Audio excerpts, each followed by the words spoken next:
যেটা করতে হবে, আমরা এখন গুগল মাই বিজনেসে একটা বিজনেস লিস্টেড করতেছি, তাই না? তাহলে আমাদের যেটা করতে হবে সেটা হচ্ছে গুগল মাই বিজনেসে চলে যাব। এখানে যেহেতু আমাদের বিজনেস আছে সেহেতু তো আছে, আর না থাকলে কি করব, অ্যাড এ সিঙ্গেল বিজনেসে ক্লিক করব। এরপরে সব ইনফরমেশনগুলো পড়তে থাকবো, দিতে থাকবো। তো আমরা এখন যে স্টেপসটায় আছি এটা হচ্ছে ফটোস অ্যাড করতে হবে। তো আমরা এখন ফটোজে চলে আসছি। এখানে এসে আমাদের বিজনেসের লোগোই দিয়ে ট্রাই করি। যেমন একটা লোগো করা আছে, এটা আমরা একটা দিয়ে দিই এখানে। আচ্ছা, নেক্সট করি। এবার আমাকে বলছে যে গুগল ওয়ার্ক স্পেস আমাদের লাগবে না, আমরা কন্টিনিউ করি। ঠিক আছে, তাহলে এখন যেটা তৈরি হলো এটা হলো আমাদের কি, আমাদের এটা হচ্ছে একটা গুগল জিএমবি প্রোফাইল, অর্থাৎ গুগল বিজনেস প্রোফাইল আমাদের তৈরি হয়েছে। এইটা কিছুটা টাইম নেবে গুগল, তারপরে কি এটা পাবলিকলি ভিজিবল হবে। এখন কিন্তু ভিজিবল না, গুগল এটাকে ইন্ডেক্স করবে, তারপরে এটা কিন্তু ভিজিবল হবে। হ্যাঁ, এইভাবে হচ্ছে জিএমবিতে একটা ওয়েবসাইট কি করতে হয়, ইন্ডেক্সিং করতে হয়। এটা অন পেজ এসইওর একটা অংশ। আচ্ছা, এর পাশাপাশি আমাদের ওয়েবসাইট স্পিড টেস্ট করতে হয় অন পেজ এসইওতে। তো অন পেজ এসইওতে ওয়েবসাইট স্পিড টেস্টের বিষয়টা আমি আরেকবার একটু বলে দিই, যেহেতু রেকর্ডিং মিস হয়েছে। সেটা হচ্ছে দুইটা কাজ করতে হয় অন পেজ এসইওতে, স্কিমা ডাটা তৈরি করতে হয় এবং ওয়েবসাইট এসইও ওয়েবসাইট স্পিডটা টেস্ট করতে হয়। আচ্ছা, স্কিমা ডাটা তৈরি করার জন্য technicalseo.com বা schema data generator, schema markup generator লিখে গুগলে সার্চ দিলে যে কোনো একটা আসতে হয়। তো স্কিমা মার্কআপ জেনারেটর অনেকগুলো ল্যাঙ্গুয়েজে তৈরি করা যায়। তো সব থেকে ভালো হচ্ছে জেসন ফাইল তৈরি করা। হ্যাঁ, জেসন এলডি।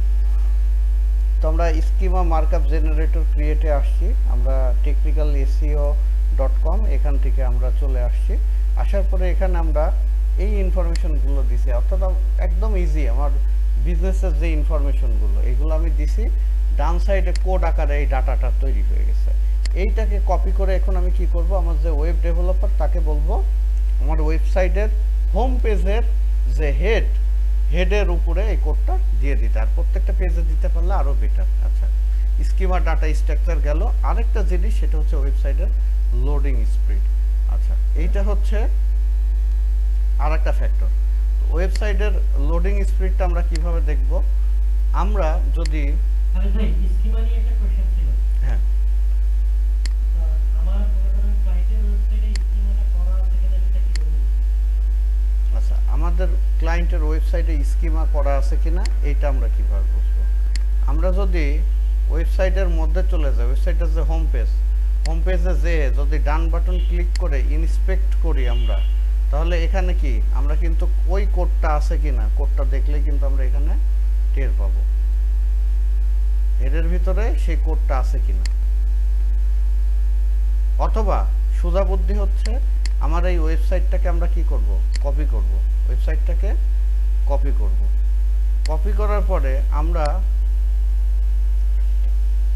এখন যেটা করব যে স্কিমা চেক করার জন্য, হ্যাঁ, স্কিমা চেক করার জন্য আমরা এর আগে যেখানে আসলাম এসে কি দিছিলাম, কোড দিছিলাম, সরি নতুন করে রেকর্ড দেওয়া হচ্ছে। তো আচ্ছা, এই স্কিমাটা আছে কিনা বা স্কিমা কোডটা ঠিক আছে কিনা এটাও চেক করা যায়। এটার জন্য আমি যেটা করব, স্কিমা রিচ টেক্সট কি টেস্ট রেজাল্ট এটা লিখে সার্চ দিলে আমার এখানে চলে আসবে। এবার আমরা কোডটাকেও চেক করে নিতে পারি, আর আমার একটা ওয়েবসাইটে দেওয়া আছে কিনা ওয়েবসাইটের ইউআরএলটা এখানে দিব, টেস্ট রেজাল্ট আমরা এখানে ক্লিক করলে আমাদের বোঝা যাবে যে আসলে আছে কি না দিয়া। হ্যাঁ,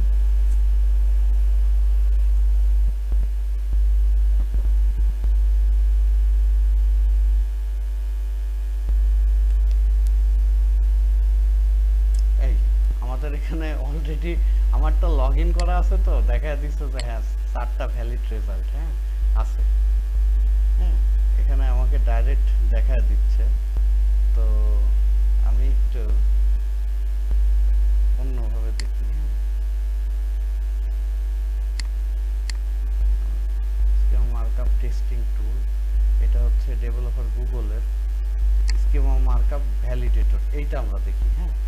এটা দেখলে আর সমস্যা হবে না, হয়তো ডাইরেক্ট দেখা দিচ্ছে। আচ্ছা রান টেস্টিং আমরা এটা দিয়ে টেস্ট করবো, হ্যাঁ validator.schema, তাহলে আর ঝামেলা হবে না। এই দেখেন দেখা দিচ্ছে, আমরা কিন্তু ওয়েবসাইটের লিঙ্ক দিচ্ছি আর ডান সাইডে দেখা দিচ্ছে না, এই যে তথ্য দেওয়া আছে, এই যে ফোন নাম্বার, এই যে লিঙ্কডইন প্রোফাইল, ফেসবুক প্রোফাইল, হ্যাঁ এটা স্কিমা করা আছে, বুঝছেন, এটা স্কিমা করা আছে। তা স্কিমা টেস্ট করার জন্য এই স্কিমা ভ্যালিডেটর আমরা লিখে সার্চ দিলেই পেয়ে যাব, বুঝছেন, অথবা স্কিমা মার্কআপ টেস্টিং টুল লিখলেও পাওয়া যাবে, বুঝছেন। আবার স্কিমা যদি তৈরি করতে চাই তাহলে কি করব, স্কিমা মার্কআপ জেনারেটর, এই যে তাহলে কি এই যে চলে আসলো, এই যে স্কিমা মার্কআপ জেনারেটর, এই যে যেটা একটু আগে বললাম, বুঝতে পারছেন। আহামরি কোনো কিছু নাই, যে এখানে আসবেন, এখানে এসে বিজনেসের ক্যাটাগরিটা চুজ করবেন, লোকাল বিজনেস, এবার হচ্ছে এখানে সব ইনফরমেশনগুলো দিবেন, বিজনেসের নাম, ইমেজটা কিভাবে দিবেন, ইমেজটা হচ্ছে ওয়েবসাইটে যাবেন, যে ডান বাটন ক্লিক করে কপি ইমেজ অ্যাড্রেস, আচ্ছা কপি ইমেজ অ্যাড্রেস, এখানে ইমেজটা দিবেন, ইউআরএলটা, আর বাকি সব এখানে দিতে থাকবেন। লাস্টে এসে যাবে ল্যাটিটিউড আর লংগিটিউড। এইটা কিভাবে দিবেন, আপনি গুগল ম্যাপে যাবেন, যে আপনার যে অফিসের ঠিকানা, আপনার যে গুগল ম্যাপের লোকেশন, সেটাতে ক্লিক করেন, উপরে দেখবেন যে ইউআরএলটা, এটাকে কি করেন, কপি করেন, কপি করার পরে ইউআরএলটা নিয়ে এসে সুন্দর করে নোটপ্যাডে রাখেন। দেখেন এখানে @এর পরে প্রথমটা হচ্ছে ল্যাটিটিউড, তারপরে লংগিটিউড, হ্যাঁ আচ্ছা, তাহলে আপনি কি করেন, ওই সেই ল্যাটিটিউডটা নিয়ে আসেন, লংগিটিউডটা নিয়ে আসেন, অর্থাৎ ল্যাটিটিউডটা নিয়ে আসেন, লংগিটিউডটা নিয়ে এসে এখানে দিয়ে দেন, হ্যাঁ আহামরি কঠিন কোনো কিছু না। এই হচ্ছে বিষয়গুলো, এইগুলো দিলে আপনার ডান সাইডে যে কোডটা হয়ে যাবে, এই কোডটা আপনি কি করেন, এই কোডটা আপনি কপি করেন। আচ্ছা কপি করার পরে মনে করেন যে আপনার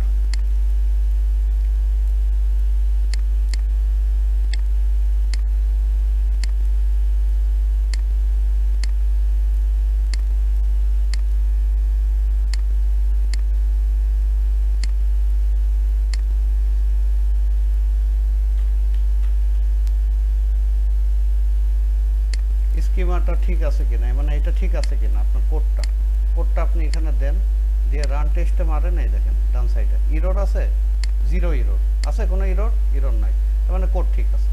এই কোডটা আপনি কি ডেভেলপারকে বললেন, মানে একই কথা 3-4 বার বললাম, হ্যাঁ আপনারা যারা পরে রেকর্ডটা মিস করছেন তাদের সুবিধার্থে, হ্যাঁ আচ্ছা এটা হচ্ছে একদম ইজি একটা প্রসেস আছে।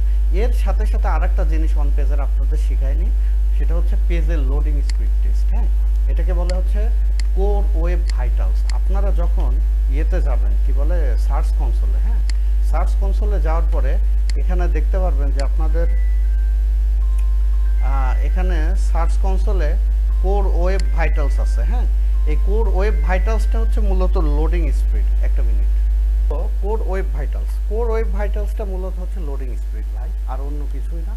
লোডিং স্পিড বলতে মোবাইলে কতটুকু সময় লোড হয়, ডেস্কটপে কতটুকু সময় লোড হয়, তো এই লোডিংগুলোর আবার একটা আদর্শ মাপ আছে, মানে একটা আদর্শ মান আছে, মানে যেমন ইচ্ছা তেমন লোডিং হলে হবে না। এখন আমার যদি এই ওয়েবসাইটে কতটুকু সময়ে লোড হয়, এটা যদি আমি টেস্ট করতে চাই, আমি কিন্তু টেস্ট করতে পারবো। এই সাইট স্পিড টেস্ট করে কোথার থেকে, গুগলের একটা টেস্টিং আছে, এইটা হচ্ছে অ্যাড্রেস হচ্ছে pagespeed.web.dev। এইটাই গেলে হচ্ছে গুগল থেকে টেস্ট করে দিবে যে আপনার ওয়েবসাইটের টেস্টিং স্পিডটা কেমন, লোডিং স্পিডটা কেমন। আচ্ছা এইটা আবার আপনি ওইভাবে না, যে যদি মনেও না থাকে ওয়েবসাইটটা, সুজাও বুদ্ধি হচ্ছে কোর ওয়েব ভাইটালস আসবেন, এখানে ক্লিক মারেন, দেখেন গুগলেরটাই ওপেন হয়ে যাবে, pagespeed.web.dev। আর একটা আছে, সেটা কি, আপনি গুগলে যে নর্মালি সার্চ দেন যে ওয়েবসাইট লোডিং স্পিড, আচ্ছা আর একটা কি আছে, জিটি ম্যাট্রিক্স। আমরা যদি এমনি নর্মালি সার্চ দিই যে পেজ লোডিং স্পিড, এই দেখেন জিটি ম্যাট্রিক্স কি চলে আসছে না। এই যে এখানে কি করতে হবে, আপনার ওয়েবসাইট যেটা না, আমাদের ওয়েবসাইট নিয়ে আসি, হ্যাঁ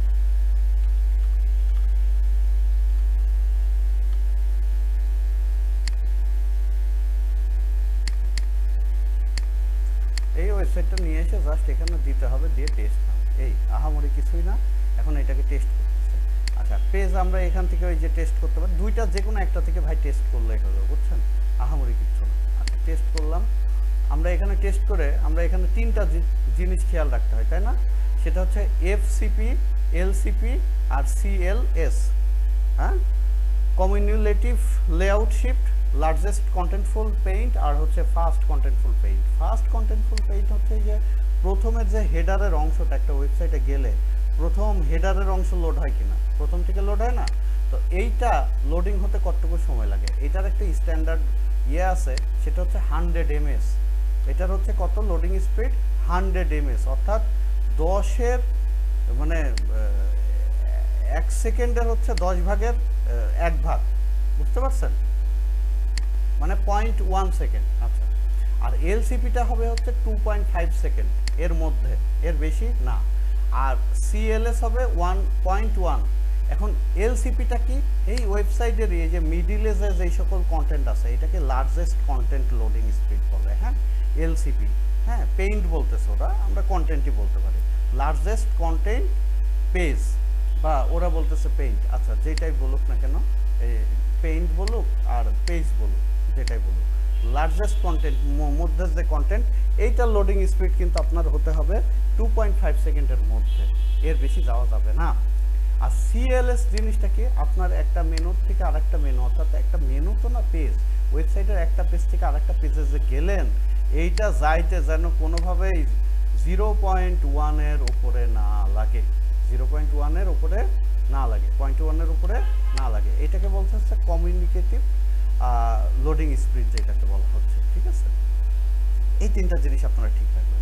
এর পাশাপাশি আমরা এখন আছি কি গুগল মাই বিজনেসে, আমরা মাই বিজনেসটা দেখলাম, তাই না? এখানে আমাদের কি জিএমবি এটা ভেরিফাই থাকলো।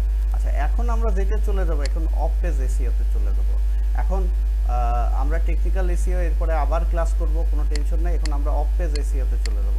আচ্ছা, অফ পেজ এসইওর মধ্যে কি আছে, ব্যাকলিঙ্ক আর ব্যাকলিঙ্ক, এবারে আর দিন দুনিয়ায় কিছুই নাই। ঠিক আছে, আচ্ছা আমরা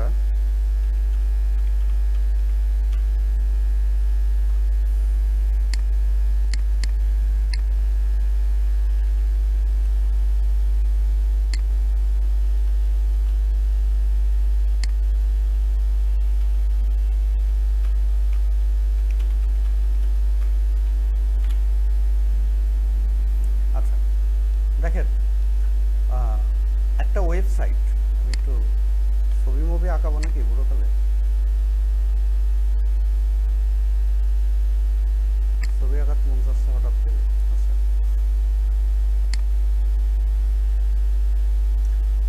একটা বিল্ডিং এর যেমন ফাউন্ডেশন থাকে, একটা ওয়েবসাইটের কিছু ফাউন্ডেশন থাকে। হ্যাঁ, প্রোফাইল ব্যাকলিঙ্ক, প্রোফাইল ব্যাকলিঙ্কটা হচ্ছে সব ওয়েবসাইটের জন্য এই ব্যাকলিঙ্কগুলো করতে হবে। এগুলো কোন ব্যাকলিঙ্ক, এখানে কিছু লিস্ট আছে আমার কাছে, আমি এই লিস্টগুলো আপনাদেরকে দিয়ে দিব। এই যে 500 এরকম আরও লিস্ট আছে, হ্যাঁ 1500 2000 লিস্ট আছে। এখন আপনার ওয়েবসাইটে যদি আপনি বাদাম বিক্রি করেন তাও এই লিঙ্কগুলো তৈরি করতে হবে, যদি মিষ্টি বিক্রি করেন তাও করতে হবে, সোনা বিক্রি করলেও করতে হবে। প্রোফাইল ব্যাকলিঙ্ক সব ওয়েবসাইটের জন্য একই। আচ্ছা, এরপরে যেটা আপনাদের করতে হবে অপেজ এসইওর মধ্যে, সেটা হচ্ছে গেস্ট পোস্ট কিনতে হবে। কি কিনতে হবে, গেস্ট পোস্ট কিনতে হবে। গেস্ট পোস্টও একরকম ব্যাকলিঙ্ক, ওইটাও একটা ব্যাকলিঙ্ক, এটাও ব্যাকলিঙ্ক। এই ব্যাকলিঙ্কগুলো কিসে পাবেন, ফ্রিতে। আর গেস্ট পোস্টগুলো ফ্রিতে নাও পেতে পারেন। গেস্ট পোস্ট আবার কি জিনিস শিখাইলেন ভাই, এ কি জিনিস? এ জিনিস কিছুই না, আপনি আপনার ওয়েবসাইটে নিজের জন্য কিওয়ার্ড রিসার্চ করছেন না, আর্টিকেল লিখছেন না।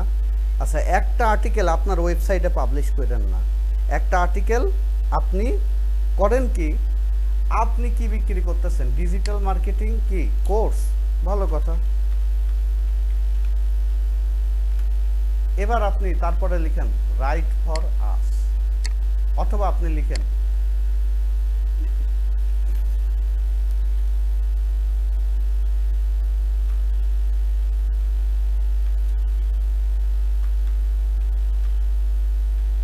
Guest post.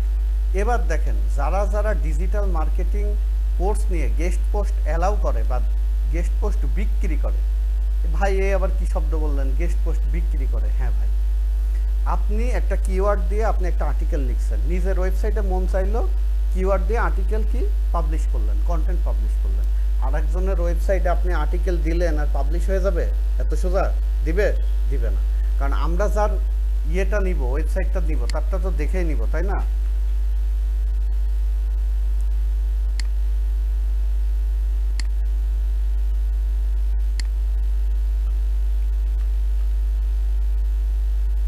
এখন মনে করেন ইউডেমি হচ্ছে সব থেকে ভালো কোর্স বিক্রি করে নাকি ভাই? করে না করে না এরা?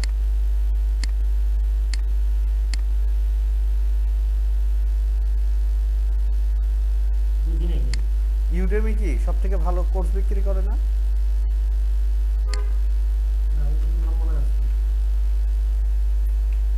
ইউডেমির কোর্স করেননি?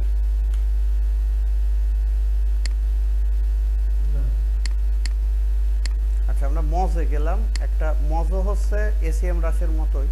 আচ্ছা, আমরা এখানে একটু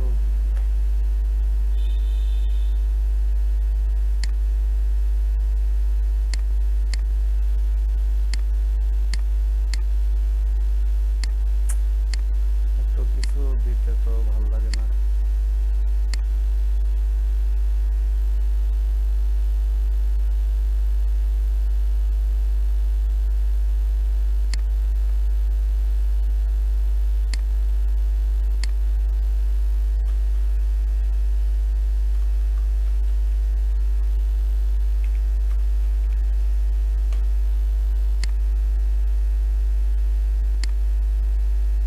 স্কিল শেয়ারের নাম শুনছেন? স্কিল শেয়ার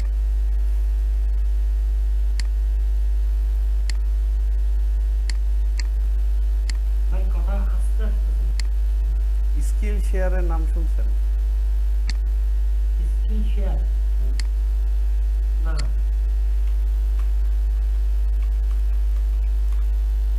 এরাও কোর্স বিক্রি করে, যে অনলাইন ক্লাস ফর ক্রিয়েটিভস। আচ্ছা, আচ্ছা, আমরা ডিএপিএ বুঝি তো, তাই না?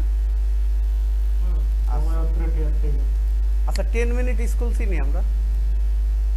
হ্যাঁ, 10 মিনিট স্কুল চিনি।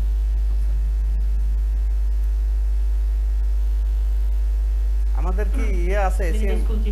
আচ্ছা, এসিএম রাশ কি আছে আমাদের? আছে, আজকে কালকে পর্যন্ত আছে।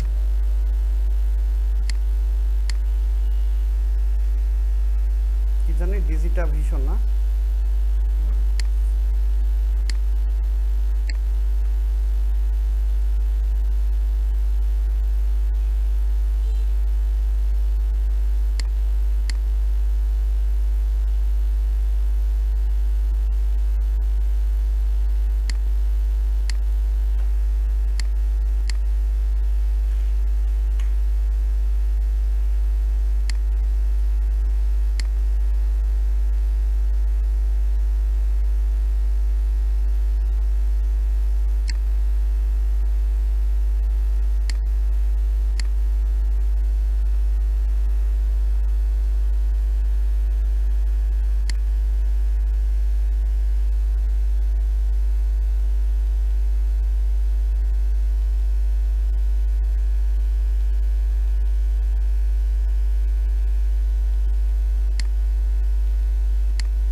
ডিএপিএ হচ্ছে একটা সাইটের কি domain authority, page authority. Page তো প্রত্যেকটা পেজে আলাদা আলাদা অথরিটি, তাই না? কিন্তু ডোমেইন অথরিটিটা কি মূল যে ডোমেইন, সেটা হচ্ছে মেইন জিনিস, তাই না? Domain authority. আচ্ছা, আমরা ডিজিটা ভিশনে নিয়ে আসছিলাম আমাদের টুল না?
10 মিনিট স্কুলের এটা কি ব্লগ।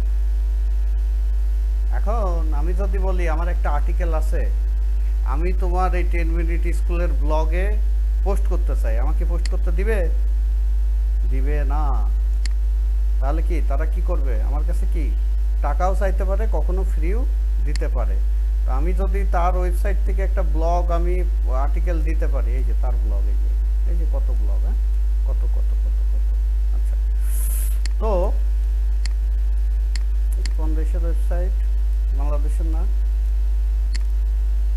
বাংলাদেশের 10 মিনিট। আচ্ছা, আমরা অথরিটিস কি এখানে কি দেখবো, ডিএনএ দেখবো না, আমরা ডোমেইন অথরিটি আমরা দেখতে পারবো। দেখি একটু তাদের ডিএটা আসলে কত। আমাদের ওয়েবসাইটের কি একদম 0, তাদের ডিএ 41, তার মানে আমাদের থেকে কি অনেক ভালো, তাই না? এখন তার এই আর্টিকেলের মধ্যে যদি আমার এই যে ব্লগের মধ্যে আমার একটা পোস্ট সে পাবলিশ করে তার ওয়েবসাইটে, আমি একটা লিখে দিব, সেটা সে পাবলিশ করবে। আর ওই লেখার মধ্যে কোথাও এক জায়গায় ক্লিক করলে লোকজন আমার ওয়েবসাইটে চলে আসবে, আমাকে একটা কি করবে, একটা আউটবাউন্ড লিঙ্ক দিবে, তাই না? একটা আউটবাউন্ড লিঙ্ক দিবে। তাহলে কি হবে, এখান থেকে কারেন্ট পাস হবে আমার ওয়েবসাইটে, তাহলে আমার ওয়েবসাইট কি চার্জ হবে, তাই না? আস্তে আস্তে আমার ওয়েবসাইট পাওয়ার পাবে। এটাকে কারেন্ট বলে না, এটাকে কি বলে, জুস পাস হওয়া। এটাকে এসইওর ভাষায় বলা হয় জুস পাস। ওকে, আচ্ছা। তো তার যেহেতু ডিএ আমরা 44 দেখলাম, সো আমরা এখন যেটা করতে চাই সেটা যে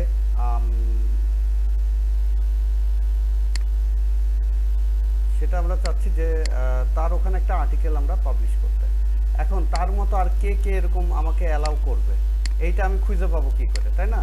তাহলে আমি কি করব, ডিজিটাল মার্কেটিং কোর্স লিখে গেস্ট পোস্ট অথবা কি রাইট ফর আস, এটা আমরা লিখতে পারি, তাই না? এখন যারা যারা এরা সবাই অ্যালাউ করে, তো আমরা একটা কি করব, কিওয়ার্ড দিয়ে কন্টেন্ট লিখবো, সেই কন্টেন্টটা তাদের ওয়েবসাইটে আমরা পাবলিশ করতে যাব। এখন যদি তার সাথে আমি পাবলিশ করতে চাই, সে দিবে কি দিবে না আগে জানতে হবে না?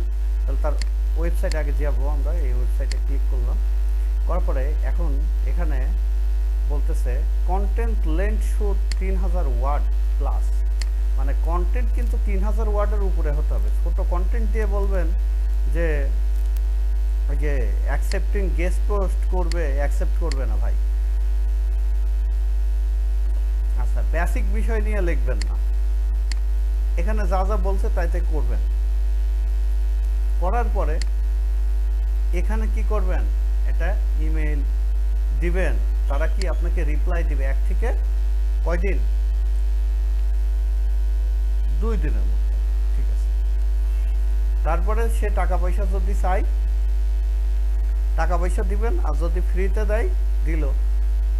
এখন অনেকেই টাকা পয়সা চাই। গেস্ট পোস্ট মূলত মানুষ একটা ওয়েবসাইট, এই যে আমি আপনাদের ক্লাস নিচ্ছি, আমি আপনাদের ক্লাস না নিয়ে আমি যদি একটা ওয়েবসাইট বানাই সেটা যদি ডিএপিএ ভালো করতে পারি, এবং আমি যদি বলি আমি গেস্ট পোস্ট বিক্রি করবো, এক একটা আমার এখানে আমি পোস্ট করে আপনাকে লিঙ্ক দিব আপনার ওয়েবসাইটে, আমি $100 করে নিব, মানুষজন দিতে রাজি হবে। $100 কিচ্ছু না। যেমন আমরা একটু যদি এখন আমাদের কাকুর কাছে চলে যাই, সেটা হচ্ছে ফাইবার কাকু, ফাইবার কাকুর কাছ থেকে ঘুরে আসি। এখানে এসে যদি আমরা লিখি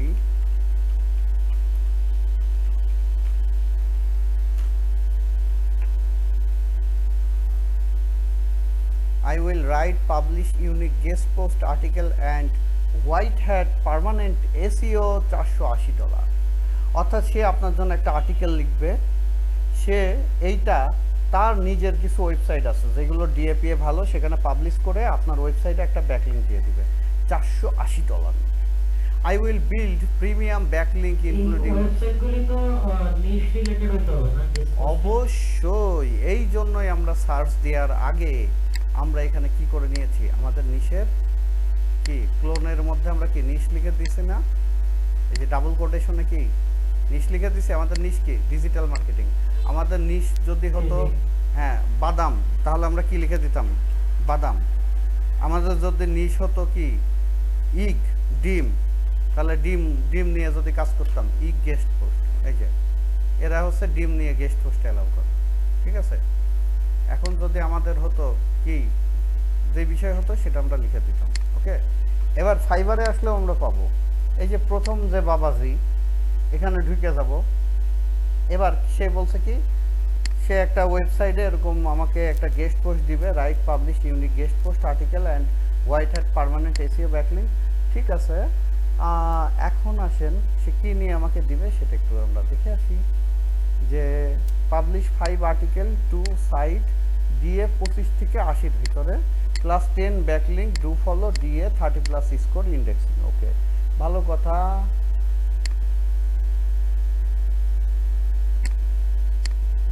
তাকে এই গেস্ট পোস্ট নেওয়ার আগে আমাকে কি করতে হবে, মেসেজ দিতে হবে যে আমি তো এই প্রোডাক্ট নিয়ে কাজ করতেছি, তুমি এই রিলেভেন্ট সাইডের গেস্ট পোস্ট আমাকে দিতে পারবা কিনা, তাই না? আমাকে জানতে হবে। এখন দেখা যাচ্ছে তার ওয়েবসাইটে বাদাম বিক্রি করে আর আমি বিক্রি করি হচ্ছে কি টুথপেস্ট, তাহলে তার ওখান থেকে ব্যাকলিঙ্ক নিয়ে আমার কি লাভ আছে? লাভ নেই। রিলেভেন্ট ব্যাকলিঙ্ক নিতে হয়। ব্যাকলিঙ্ক নিলে লাভ আছে, ঠিক আছে, কিন্তু রিলেভেন্ট নেওয়াটা বেটার।